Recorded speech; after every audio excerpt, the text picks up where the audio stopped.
All right, everybody. Welcome back to the Business Roundtable Podcast. I have a very special guest this week that I'm excited to introduce to you. Matt Wilson of Yellow Brick Method is here. And I've not known Matt, gosh, it's been about a year or so. I can't remember exactly when we came into Warrior together. We were certified Warrior coaches. And Matt has a great passion for helping CEOs of fast-growing companies, which I'm really going to dive into today, and asking him some great questions about how do you build a business and actually build a life at the same time. So, Matt, welcome to the Business Roundtable Podcast. David, I'm really excited to be here. And not just because I love what this topic is, but also I've grown to really appreciate who you are as a man and as a leader over this past year. And just seeing the clarity with which you live your life and the servant heart that you have around it and how you build community, which I feel is like one of those most defining attributes of you, is that you gather people together. Mm-hmm. That's what you do at the roundtable. That's what I've seen you do with other coaches. And I just love it. So thanks for inviting me on the show. Oh, fantastic. No, it's so great to have you, Matt. So Matt and I were talking before we started to come on the air here, recording the podcast. And we were talking about one of the common challenges I've seen, and I think Matt has a lot of experience at, is, companies want to grow and they think, money, cash flow certainly is key to that. But they oftentimes, they think money is the solution to the problem of growing their company and having a better life. And Matt, I would just love, and you feel free, Matt, to just share your a little bit about your background history here, because you've got a lot of street creds here. So if you guys go check Matt out on LinkedIn or Yellow Brick Method. But Matt, just, for the audience that they're new to you, hearing from you, share a little bit about your background and what brought you from kind of that world into coaching too in Yellow Brick Method. Yeah, absolutely. All right, so let me dive into the narrative, and then we'll talk about the specific of the question. But grew up in Northern California. From there, I actually became an intelligence officer in the U.S. military. So served in the U.S. Navy for 7 years. Became an expert on some of the different militaries of the Middle East, and then spent a lot of time covering China. From there, I went to Harvard Business School. From Harvard Business School, I moved back to Hawaii, where I had lived before while I was serving in the military, and began a career in private equity. So now we're investing in companies, we're building real estate projects, 1,000 condo units in downtown Honolulu, all kinds of really fun stuff. End up investing in a technology company in California.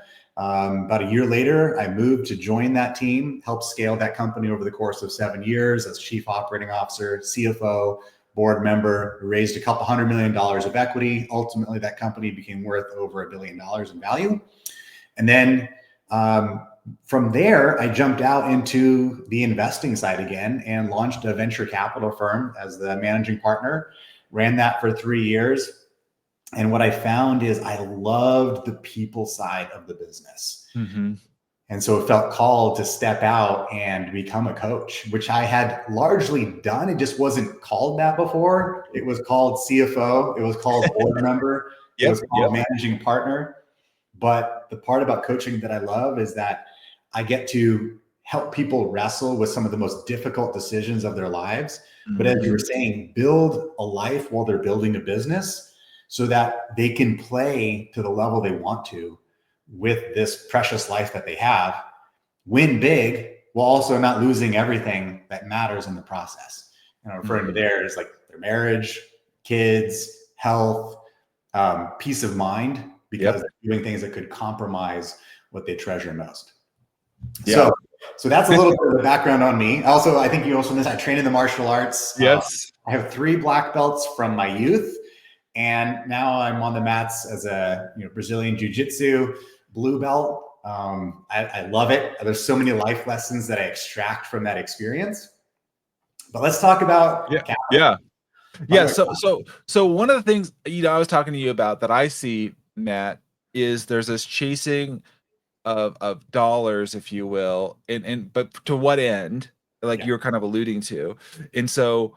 One of the things I've seen businesses struggle with is they have this idea, and I was just talking with a client this week about this. They're like, hey, we want to grow. We want to bring on more staff, but then that's obviously going to cost us more. We're going to have to borrow money. That's going to cost us money. So there's this money game, like you just talked about. Mm-hmm. And there's kind of maybe and I'd love to talk maybe about the myth or what you've seen a little bit of like, hey, if we get the money, that will make everything kind of better. That'll make all of our lives. I mean, of course, money does help. Obviously, I'm not saying that, but like you said, what is it really getting us, or is it making it actually maybe more difficult at times because it's kind of muddying the waters? So, as a business owner or somebody that's looking to, like you said, raise millions of dollars of capital, or they're trying to grow something and they're just focused on that, I don't know, sometimes single goal or objective, and they're like, hey, what's the cost of this? I mean, literally in a lot of ways of my life trying to achieve this, and maybe just share your background and history there, because a lot of business owners feel like, obviously this is a legitimate way that we grow our business. It has its value, has its place, but what have you seen kind of the maybe the dark side of the things that you're not thinking about when we start to go down that road? Yeah. So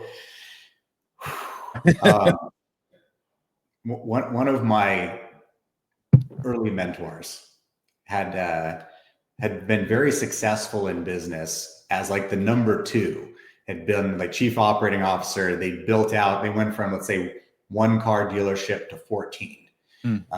Done massive real estate projects. He was involved in all these different aspects of it. Yep. And then the opportunity came up for him to actually buy one of the dealerships and become his own boss and to run with it from there. And it was like a golden opportunity. He pulled together some seller financing. So his previous company kind of backed him, pulled together some other capital, and was able to secure this gem of an asset. But then what happened is there were a series of, like, I would say, events that occurred. And what happened each time is, instead of tightening up the operational skill set that he had, his default response was, I just need more capital. And so he would keep going out and securing additional capital to fund the gaps. Let me give you, for instance, this was a car dealership that in 2011, when the tsunami hit Japan, that knocked out a lot of the chips that were being put into cars. And so the inventory of new cars coming dried up. But he didn't adjust the team size. He didn't cut costs. He didn't look at the cash flow implications. He just tried to hold it all together and borrow more money. And then hoping that growth would make up for where there was, inadequate management within the business. Yep.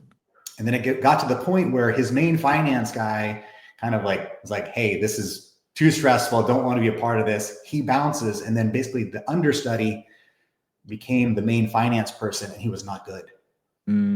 Okay. And so what happened then is that the cash flow problems grew worse and become more challenging. And so eventually he was able to secure additional private capital, but every time he did, it came with more strings attached. And it got to the point where he was able to secure capital. And some of these people that are giving him capital were savvy. And so he even had his home as collateral, personal guarantees. Okay. The interest rates start going up. And now he starts pulling money from all these other places, not even like clear as like where he owes money or what terms it's on. And some of these terms were egregious. Okay. But just trying to grow your way out of it. Yes.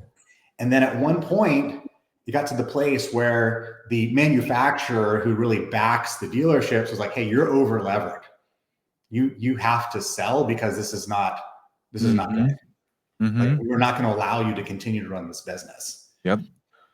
Fortunately, a big, publicly traded company came in and bought it. But because of how compromised he was financially, that cleared some of the debts, but not all of them. Wow. Okay. And he ended up losing everything. Lost his house, reputational damage, like the whole thing. Right. And I had been there in the early years, and this unfolded over the course of like 5-6 years. And I was in there and we get growth plans and ambitions. And I realized he needed to really allow these core businesses to like stabilize themselves. Yes. Right. Yep. And like generate cash flow instead of trying to continue to reach and stretch beyond what he was able to. And even advised him not to take some of these terms because it wasn't good. Yes. Yes. No. Like he was a man of strong faith, but lacked the understanding and the discipline around just prudent fiscal management. And it ended up taking him out, and he lost a lot of friends. Some of his best friends turned on him, sued him, just like because he lost their money, their family money. He was trusted.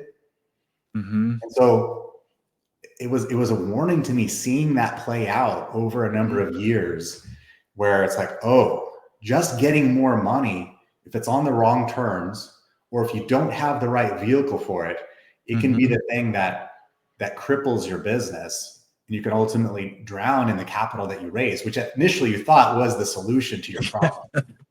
Right. And that has stuck with me ever since. Because I saw him fall, right? Kids had to come out of private school, lost the country club membership, the whole thing. Yeah. And so, so that's on the cautionary side. Yep. Right. Now the flip side of it is, if you are qualified, if the capital will advance what you're doing and you have the right discipline to management, it can be a powerful, like jet fuel for what you're doing. But jet fuel is highly flammable. Right. So you have to be ready for it and understand what it is. I also come from the world of venture capital. For many years, what was glorified and praised was the ability to raise capital as compared to the ability to build a business. That's two different things, right? Totally different. So the headlines were often like, this company just raised, $50 million Series B, and everyone's like, yay, right? Now, indirectly, it's an indication that some people deemed you worthy of the capital. Right. But we're celebrating what is the supply as opposed to like what's built, right? So like here's money. Now, all this money that comes in, there's obligations associated with it. It's not free. Right. It's not free. Right. So often what happens, if you get too much money too fast, then you have to do sometimes unnatural acts to attempt to grow more quickly than you would otherwise. And it becomes a very high stakes game, a very high risk game, if you take on too much capital, because the expectations are incredibly high. Yeah. Right. We want to get our return on our money, right? You're like, come on. Yeah, absolutely. And so if you're not good, what happens is you have a bunch of money, because guess what? It's actually really easy to spend money. Right. And a lot of people will show up and say, send some my way, I'll solve all your problems, right? And you get enough of those, and pretty soon there's just a massive sucking sound of cash going out of the business. So that's why you have to have the right systems and process and maturity to be able to handle the capital, so that when it comes, it actually is aligned. It's the wind in your sails and not the wind that knocks you over. Yeah, that's huge. I mean, I've seen where, like if you have to do things unnaturally, you're trying to grow. And one of the things you and I talked about in Warrior is creating a firm foundation that you're framing off of. And if that's not solid, you keep trying to frame, it's just going to collapse in on itself. So maybe here's an analogy, right? Yeah. So let's say you're building your body or you're doing weight training. If you take steroids, right, as you're beginning your workout career, your muscles and your strength will outpace your ability of your ligaments to withhold that strength. And so you will actually injure yourself because you made yourself too strong before the parts of your body that hold everything together can support it. Oh, wow. That's great. Yeah. Okay. Yeah. So there needs to be almost like this conditioning period that you develop, so that when you increase the muscular strength, your tendons, your ligaments, everything can withstand that increased pressure. So for me, whether it's debt or equity, that's increased pressure. Now you have another party that is expecting to either get paid now or get paid later. Right. And so you need to be able to shoulder that effectively without it sinking you. So I know people on both ends of the spectrum, some who are highly levered and others who are like completely avoid debt. Right. And then, a bunch in the middle. But anyways, like that's like, it is. No, that's important. I mean, so I guess you have to ask yourself that question. If the leadership team, and this is going to get to part of your coaching, Matt, is like, are they considering that? Like you said, maybe they feel like, oh, they haven't trained well enough. They haven't done this, so they're going to injure themselves essentially because they're like, oh, I just need it. I'm going to do it. Yeah. And not only just in the business, but you mentioned a couple other things. I mean, if you do this, it literally, like, if you put up personal guarantees, my house, how's it affecting my marriage, my children, the stress about, my goodness, carrying all this, how my physical, like, literally my physical body, the stress and all of these things that I'm carrying on myself. So, Yep. I mean, talk a little bit about, we'll come back, go back and forth between this cash flow, but I think you're specifically helping CEOs, right? In this area of like managing all of this, right? Yeah. Yeah. Well, so when you talk about things that keep, CEOs up at night, right?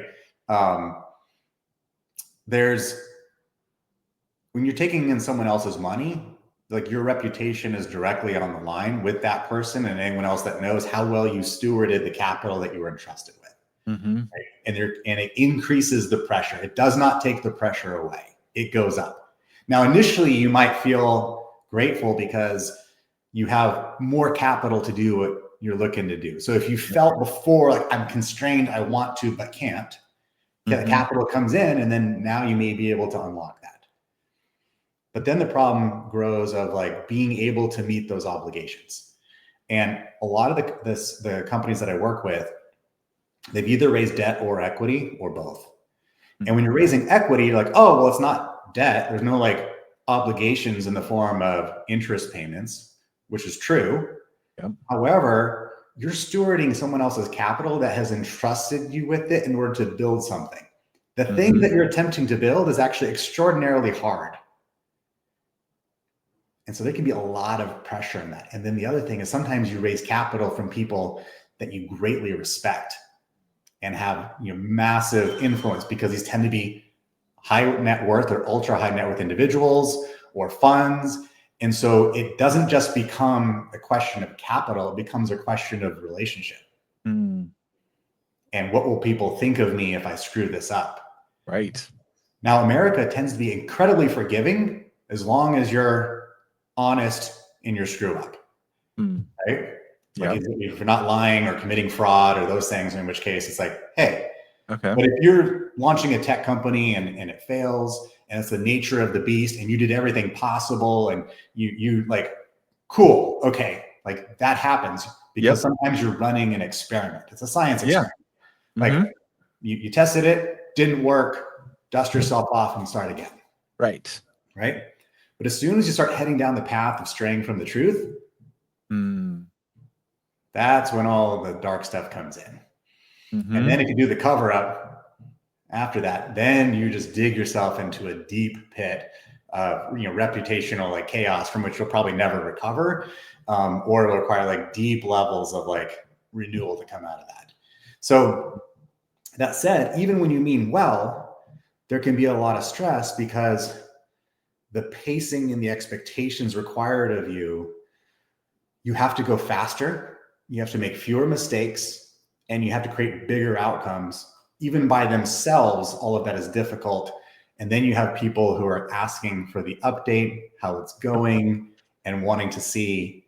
And then part of you, especially if you need to raise additional capital, you're trying to tell the truth and at the same time present a picture of why you should be worthy of additional capital in the future to keep backing you, keep funding you. So it creates a whole nother relationship dynamic, and instead of like pressure and voices in your head to be able to live, under that pressure, whether it's equity or debt.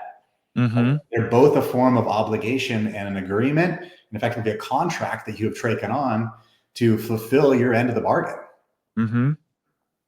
Yeah. You said something there about, telling the truth. And this is something foundational. We talk about it in the Wake Up Warrior as a certified trainers, tell the truth, stop lying. But here's reality. You and I both understand is the greatest lie. Who do we lie to the most is ourselves, right? The lie is to ourselves first. So walk me through a little bit, Matt, because I think some of the work that you're doing and things I know of Warrior, like as a CEO, that's like you just talked about all these things that they're struggling with. So there's a narrative or a story where they start to lie to themselves or tell them something that's really not true. and it's not getting them where they want to be, but they're stressed. They got all these things. I gotta go fast. I've got to be this person, and it's not working. Right. Talk about that person you're helping. Yeah. You know? So also now imagine that same person who's got all this additional stress at work. They're building a team. They're trying to lead that team. Maybe it's their first time. If not, it feels like, new problems, new levels. You basically always live at the extent of your capacity, right? So even if you've done it before, now you're doing it in a new way. It's still hard. It's always difficult. Just for a minute, Matt. Hold on. All right. So like there's, what would we say? You just say they have all the things that they're going on. The business owners got, the teams, the building, all this stuff. They're like kind of the edge, right? This is all newness. Like it's kind of almost a science experiment, right?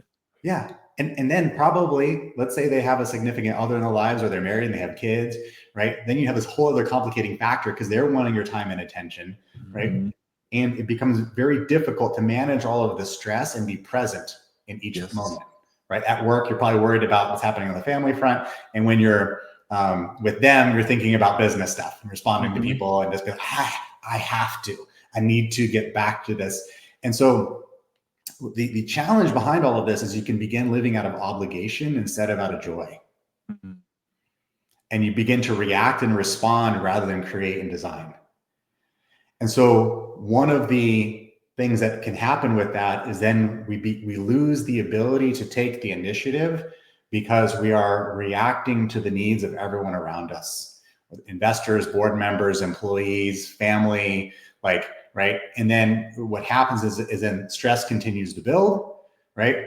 There's a lot of people that wrestle with notions of either imposter syndrome or who am I? And that can happen at both ends. They can be overly prideful and that leads them to taking on exaggerated risks, or they can be prideful and that leads them to play small because they're playing not to lose. Oh yeah.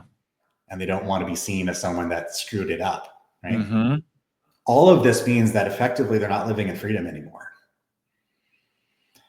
So what you're talking about when it talks about truth versus lies, all of this is a story that they're living in. They're creating the frame and the context and the structure that they're living in. And if they view that as truth, and here's the problem for us as humans, right? Whatever story we're living in, that's how we filter what we see in the world, right? So whatever we're aiming at, whatever that is, then becomes, we look at everything as either it's going to help me get there, it's in the way, or it's not relevant. And so that's one of those things we look at, okay, a whole bunch of stuff comes at us, not relevant, easy, gone. Yep. Oh, this can help me, great. This is a hindrance. And so the challenge here is if you're living in a false narrative, then you will never be free because you're not living based off truth. And the problem is that you might not even see it. Mm-hmm. Because it's how you're seeing. So for me, when I work with CEOs and leaders and men, it's like, hey, first, you have to be willing to face the truth of where you are. Mm-hmm. Because we can delude ourselves into thinking that we're either better than or worse than where we are. Yes. And it's really hard to get where you're going if you don't even know where your starting point is. Yes, right. Okay. And then the other piece is being honest and truthful about what we actually want. Mm-hmm. Right. And this is something that we both learn and live by with the code, which is, what are the facts of where you are? And what are the facts of what you want? Because if you set up something that you don't really want, good luck committing to go all in on that. Yeah. Like you can execute against it. You can will yourself to do it, but it's again, not freedom because you have confined yourself to doing something that's not really what you want. Right. And people come from different backgrounds, but ultimately a lot of people wrestle with this notion of people pleasing. And what we'll do is we will allow others to color and adjust the things that we're going for based off of the desires that they have. Yeah.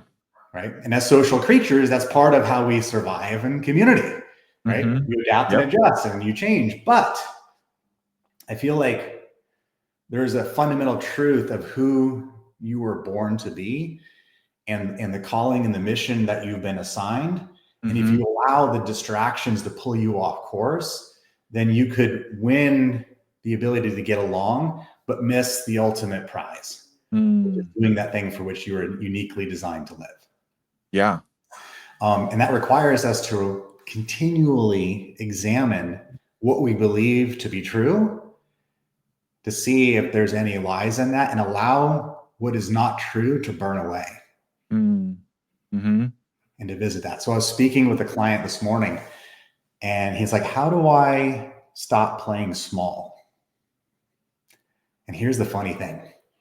Every leader I've ever spoken to thought they were playing small. Doesn't matter where they are. It's almost like telling an achiever, you can do better. Right. It's like, you're right. Right? It's like, it doesn't matter if it looks like you just gave it all. It's like, you can do better. Yep. Right? Right. And there's a beauty in that, right? Because you recognize like, yeah, I can do better. Right. Mm-hmm. But a big piece of stopping playing small is recognizing that what appears often to be humility could be timidity in disguise. Ooh, yeah. That's a good one. Mm-hmm. Okay? And we can take pride in our humility. Yes. Okay. And be like, well, I'm not arrogant like that person. Mm-hmm. Mm-hmm. And here's how I've seen that manifest for me. And I've been studying the story of Cain and Abel in the Bible, which is a tragic story of brothers. Oh man. Yeah. But I have seen myself, and this is something my wife has helped me see for years, but now I'm starting to realize what she was saying, is I can be critical of people. And so what that allows me to do is tear others down without having to fix the problems that are in me. And usually the things I'm critical of in others are things that I don't like in me that I'm not wanting to deal with. Mm-hmm. Mm-hmm. Right?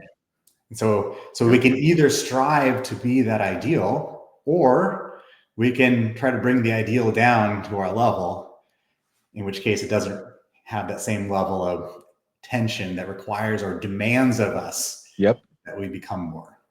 And so, but in a way, that critical spirit is a way of me lying to myself.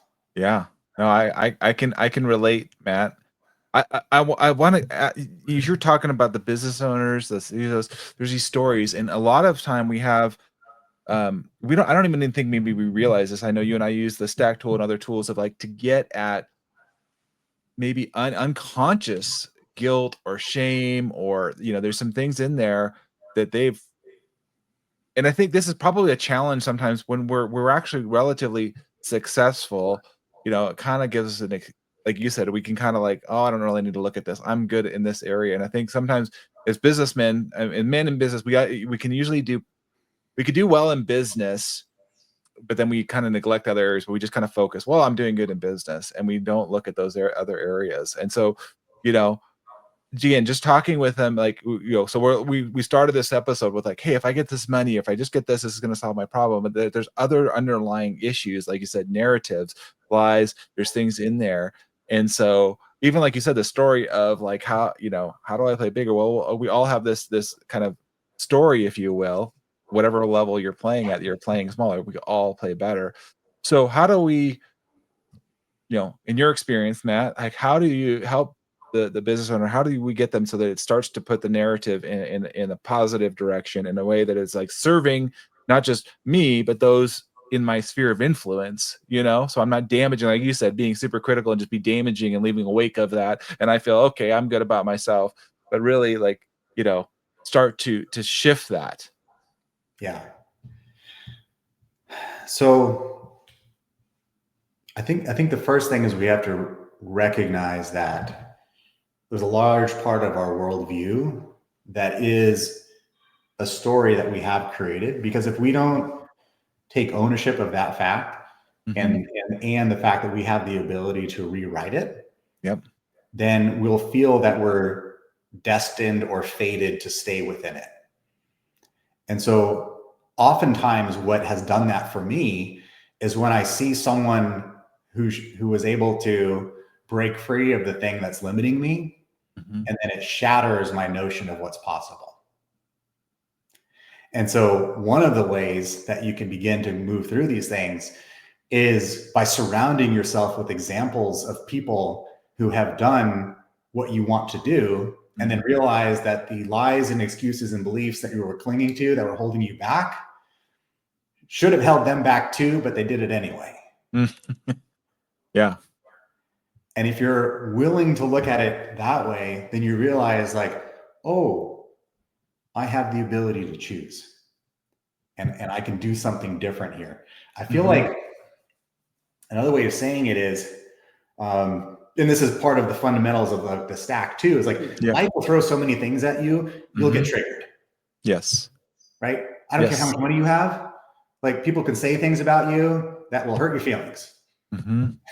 Trigger. Yep. Right? Or, you know, it doesn't matter. Right? Doesn't matter. Yep. Billionaires react all the time. Right? Having more money does not make you immune to the stings of whether it be approval or name calling or all that kind of stuff, the slander, whatever. So every time you're triggered, that's an opportunity to say, okay, what is it about me that's not free? Like, why does that bother me? Right? Which is a very self-reflective exercise to examine it like that. Yeah. Right? And I found that to be immensely helpful. But I think there's this other piece of it, which is the ability to, because when you're a high performance individual, when you're a CEO, when you're a business owner, there are tons of people that have something that they want from you. And you can get to this place where you begin to respond instead of to create. We can get this place where you're like living in someone else's story. You're a part of their narrative as opposed to the one that you want to create. And it's taking back the ownership of your own life and saying, what is the story that I want? As opposed to maybe the one that I'm living in or the ones that others are offering to me. And the difference about being a business owner and doing this, when you're an employee, there's often a story that the leadership you're living under, they want you to participate in their story. You can outsource some of your thinking to participate in their game. And you might call that mission, values, and company culture, right? Like you're playing that game. Now, if it aligns with who you want to become, great. But if it's misaligned, it could pull you off course. Right. And how many people do you know, like, they're part of a company or organization, and maybe there's certain people doing things that are borderline gray or unethical or whatever, but it's like, no, they're paying me and it's my job. And like, you know, we haven't gotten caught yet. So I guess, I don't know. I guess it's just business. Right. Right. But when you're a business owner, when you are the person, now instead of potentially having one unifying framework, you often have a fractured set of stakeholders that are all trying to pull you in different directions. And you can allow the desire to please or appease all the different stakeholders to overrule your ability to create the life you want. I want to go back to the wanting, because I think that's a really key one. I've been reading 10x is easier than 2x with Benjamin Hardy and Dan Sullivan in that book. But there's a portion of that book that I want to dig into a little bit here, because I think this is really important. The wanting. I had a client like this too. There's a lot of like stories about I shouldn't want that, or that's like not appropriate, or I feel like I don't know, culture, from cultures to religion. There's family. I mean, there's different things that are in there, Matt. Like they said, stories and narratives, and like so they're like it's so if you have this fraction, like I'm trying to piece everything. You're kind of like, really, you look back in your life and like, what did I accomplish? What am I living for? Am I living my purpose? Like you said earlier, my purpose is bringing people together, accomplish great things, and we all have a calling and a purpose, but are we truly living in that, or are we just kind of being led along with whatever somebody else wants for us? So could you just talk a little bit more about the wanting? Yeah, I'll relate this to my personal life. So I'm managing partner of a venture capital firm. I'm getting paid like very well. I'm in what most would consider to be like a career defining dream job. And yet I felt like my soul was dying. Like there was a piece of it that was very metric driven, very quantitative, very methodical. We were building a machine. And while I was capable of doing it, it didn't feel like the thing that I was born to do. And I feel like that's almost more of a trap than doing things because it's your only option. Yeah. Because many people are capable of doing things that others will pay them handsomely to do because it helps accomplish their thing, but it felt like golden handcuffs.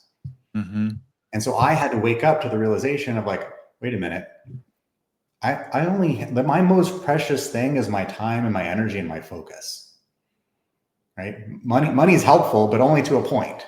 Yep. Right. Yep. And then it's like, what fills me? What makes me feel like I come alive? And so here's the way I view it though, too. If what you really want, and I feel like this is what most people want, is that sense of like aliveness. Now we will chase for that in many different ways, like through fantasies, video games, drug addictions, women, whatever, because we're trying to feel alive, right? Yes. That sense of like excitement and like, just like, yeah, right? And so we're often seeking that, but then we'll seek it in all these ways that actually have some sort of corrupted influence inside it, right? That can appear on the surface to be gratifying, and then it's destructive and eats us from the inside out. But I feel that God has put in us this desire for that feeling of aliveness. Yes. And because of that, almost like light hitting a prism, it comes in as white light, and then when you see it against the wall, you see the full spectrum. To me, that's when people come fully alive. You get to see the best in them on full display. Yeah.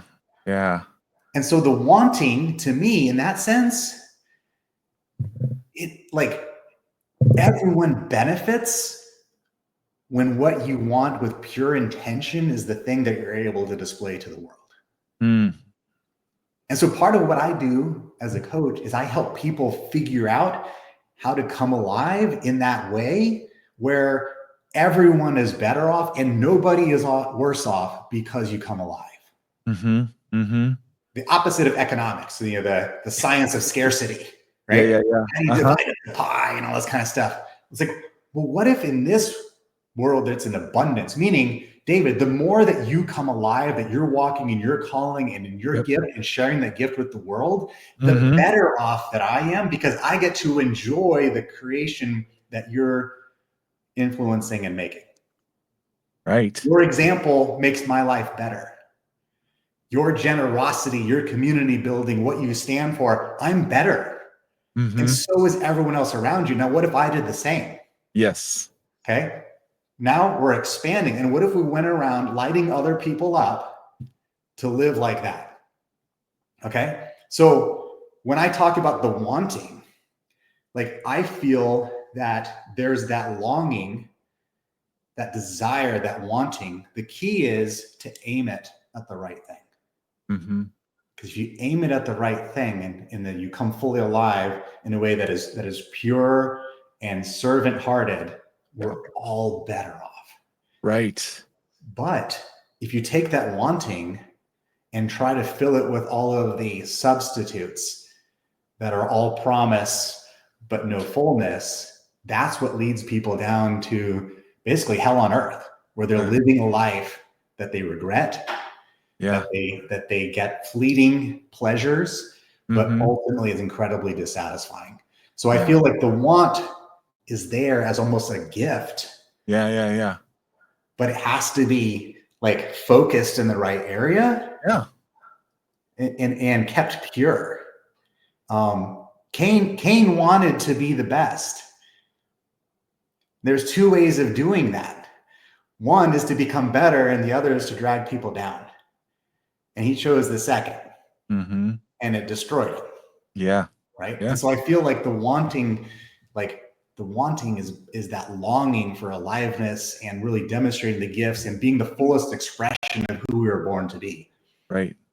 And I think that is a beautiful thing. It is a beautiful thing. And it's energizing. It gives you this fuel to go for stuff because you're like, I'm not going to stop short of that.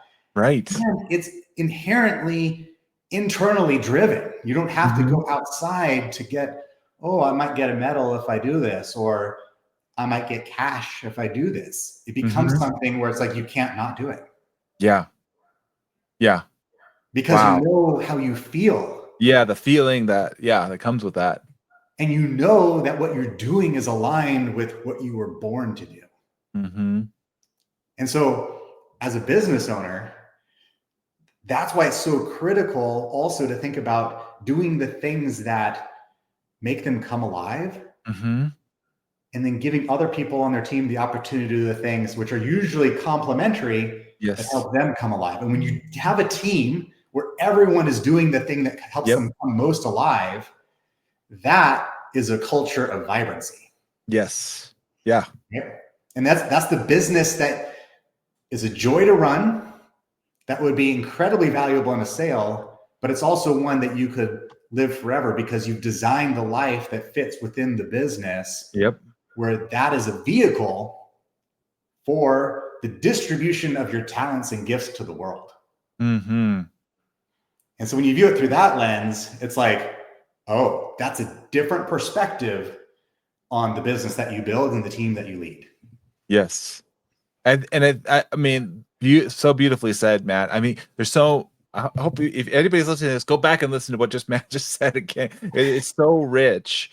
And I think this is why Matt and I are so connected. I think as we're trying to live our purposes out, Matt, you help in the CEOs. I have this passion for them, but for the team, and I work with the business owners and their leadership team and building that out and helping them and figuring out what that looks like. You need all these different parts, of the body, so to speak, everybody getting in the right place and knowing that this is what I do best and not resenting it, not saying, I'm the hand, I really want to be the foot, or, whatever that case might be, but really just knowing that. And I think, it's challenging. I think Matt, as I talk with folks and go through myself, like you said too, I think our purpose, and I love your thought on this. I think our purpose is through our life. I think God has instilled that from the beginning. He knew what we were going to be doing. I think it took me a while to figure that out, of truly what is my purpose, and then figure out how to filter that and feel good about it, and then figure out what it is and what do I do in different stages of life with that purpose. I'll give you an example, Matt, because I was I think, I don't know if you even do this. I ran a DJ business for some time. I did this and I did weddings and all sorts of things. It was fun. I enjoyed it. My whole thing is of bringing people together to accomplish great things, having an amazing experience. But I recognized, when my daughter was really young, and I really enjoyed that. It was an ego thing too. I enjoyed just doing that. But I realized I had to let that go. Even though I could do it, I had to spend time, and my purpose is of being there for my family, bring my family together. So the purpose never really changed, but I had to adjust it based on the situation and the time of life. And so, to get to what you're saying is to get better, get that. I love that kind of prism analogy of getting to that rainbow instead of being a little cloudy and not quite clear coming through, but getting it so it's as pure as it could to see that rainbow. We always kind of see rainbows, right? And when you see a rainbow that's really vibrant, you see the rainbows that are kind of like, you can kind of see it, but it's not all there, right? Yeah. Yep. So what is the question, if you were to frame it up, which is like, how do you find the purpose? Or So I guess I just, as you talk with CEOs, for example, there's different stages in a business, and like their purpose. There's different things in a growth. I work with a lot of business owners where they start doing certain things in the business because it's a certain stage of the business, but you don't stop doing those things, that activity per se, but your purpose is still the same, but you have to adjust based on where you are in the life cycle of the business, let's just say. So just talk a little bit about how you live out your purpose in different stages of your life, as in stages of the business. So I have a few thoughts on this. One of which is your purpose is a bigger concept that kind of transcends the notion of whatever tasks you're doing in a moment. And then there's another piece, which is like, how do you direct your life and what are you aiming at? And there were different periods in my life where there was a mountain ahead of me that I was climbing. I was dead set. That's the mountain I'm supposed to climb. Okay.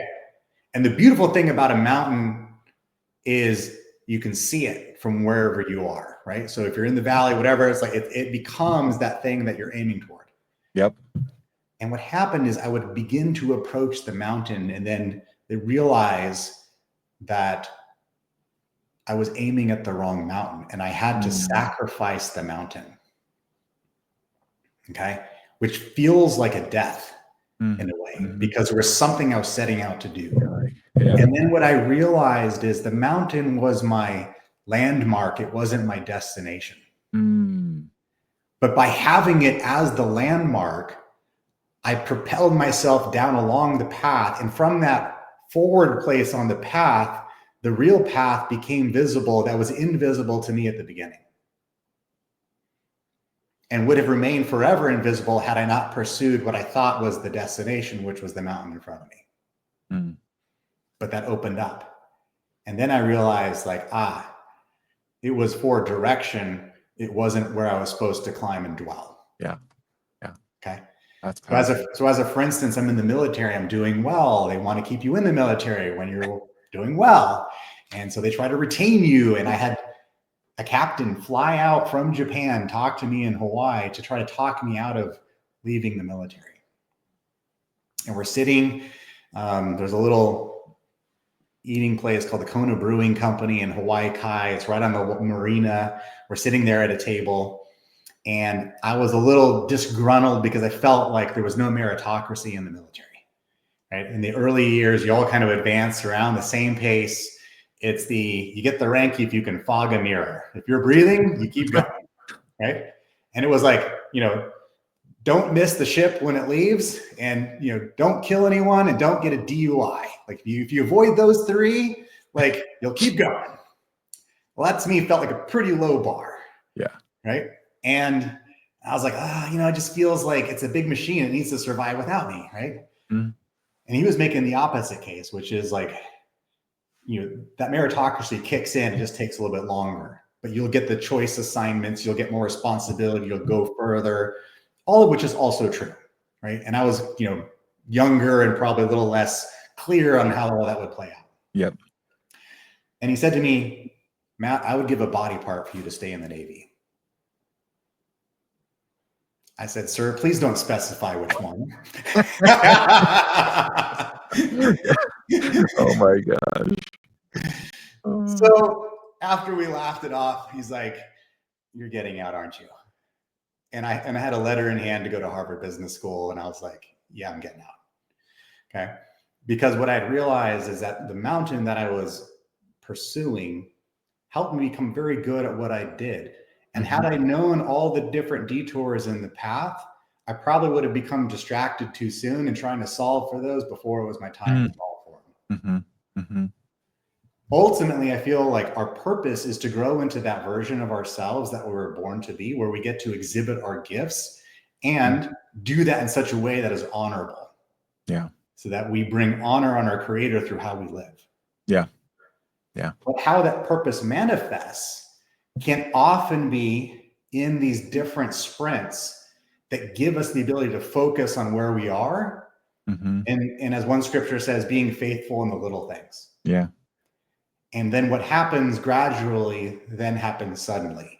So there will be the daily activities of faithfulness where called that unlock doors that are invisible to us in the moment, that only become visible when they're opened. And you could say like that's the favor that kind of kicks in. Yeah. And then a new way of that purpose showing itself in the world opens up at that point. That's this beautiful thing. But if we think everything happens incrementally, we'll think we're far away. If we think everything happens instantly, we won't do the work. Right? And so it's the patience while you're developing. And I feel like this comes full circle to me because raising capital and being worthy of the capital you want to raise and ready to handle it when it comes requires patience and diligence and faithfulness in the little things. So that when you carry more weight, you can withstand that and it doesn't wipe you out. Yeah. But it's manageable at that point. And so many of the things that, as you're building a business, there'll be things where you might say, this is beneath me. Right? But there's a humility in doing what is required in the moment to achieve the outcome that gives you the ability to outgrow it. But if you never do it, you won't be able to outgrow it and get to that next level or be able to lead effectively those who are now doing it because you can relate to what it took to be in the trenches. Yeah. Okay. So as a leader, now there comes times and places where you cannot do all of the work that the people under you can do because there's technical knowledge that is just impossible to learn in one lifetime. Yep. Right. Yep. But there's a spirit of the willingness to have done the work, and that nothing is beneath them, and that all work in some ways is actually sacred if it's done with the right heart and right purpose. So then from that place, you lead differently. You don't view people as cogs in your machine. You view them as humans with a soul that are also developing along their paths. You lead differently, you treat them differently, you honor them on the path. Even if it means that they no longer have a spot on your team, that shows up in how you let people go. That shows up in how you develop people, the whole thing. What you tolerate and what you don't tolerate comes from that place. And that then enables you to feel the purpose, which is becoming that version of you that you most respect and admire, and know that you did everything you possibly could. To me, that's big picture purpose. Yeah. Did I become? Yeah. You we're gonna have to do a part 2, Matt, because this is like so much here. But I want people to recognize that this is the beauty of having a coach like yourself, Matt, is that because this is very difficult to do on your own. To have somebody else come alongside you that's gone before you, that have experienced a lot of these things, and can look at it from outside, and be a kind of a mirror back to you. And I think so how, because I definitely want to have you come back, Matt, but how can people find and connect with you? Because I think if you're listening to this and you're a CEO, or you're like looking, I'm probably going to get some big capital coming in, or I'm going to be looking at this equity or debt. If you're not strong enough to handle it, I mean, we all think about coaches in sports, but think about coaches in business just the same way, right? They're there to help you, and you have a great advocate in Matt here. That's why I have him on the podcast, because I know him personally. I know what he stands for, and how, like you said, you're living your purpose, Matt, and where you've moved from the venture capital and others into this coaching space specifically, just as I have in my own personal journey as well, in parallel with you. But how do people find you? Where's the way to connect with you and to continue a conversation? Yeah. No. Thanks, David, for giving me the opportunity. And as you can tell, I love this. Right. I have found nothing more fulfilling than having a powerful conversation with somebody. Yes. That helps them see more objectively what's going on with themselves, because I can do that without the same level of emotional entanglement because I'm an outsider. Yeah. But also see things in them and kind of hold that mirror up so that they can begin to work on becoming that version of themselves so they can live their purpose. Yeah. Right. And so that's the part that I love about it. And often it's helpful to have someone that knows you well enough and can hold space for that conversation to take place. Yep. And create that opening. Sometimes that's all is required. And then from there you can go forward. So Matt Wilson 2.0 on Instagram. They can also find me on LinkedIn. My company name is Yellow Brick Method. And right now I'm working, one-on-one with CEOs of fast growing companies. I love it because I can bring all of my business background as well as everything I've learned about life and living and leadership and military and martial arts and all of that, but just help them. And here's the thing. I think coaching used to be thought of as oh, you need a coach because you're not up to the task. Yeah. What I've found and who I work with, these are people that are already most would consider ultra successful, that recognize that there's other levels they can go to, and they want to unpack those more quickly. Yes. And so it's not a crutch as much as it is a rocket booster. Yeah. But the beautiful thing is I help as a guide. They're the hero. This is their life. And so if someone's fine with where they are and they don't really need help and don't really want to go to 10 levels above where they are, I can't force them to do that. Right. But if they're hungry and they know there's more they can unlock, once you start heading down this path, you begin to hire coaches for all kinds of things because you want to get better faster and borrow the wisdom of someone ahead of you. Yep. right? It's like, let's go. Let's right? go. Let's they're go. Gonna have a fitness coach. They're going to have a marriage coach. I mean, it's just like, hey, I want to become better at all of these things. The best in the world surround themselves with advisors that speak into them. And then what that gives you the ability to do, which is impossible to do on your own, is get feedback. Yeah. And that feedback is fuel for transformation.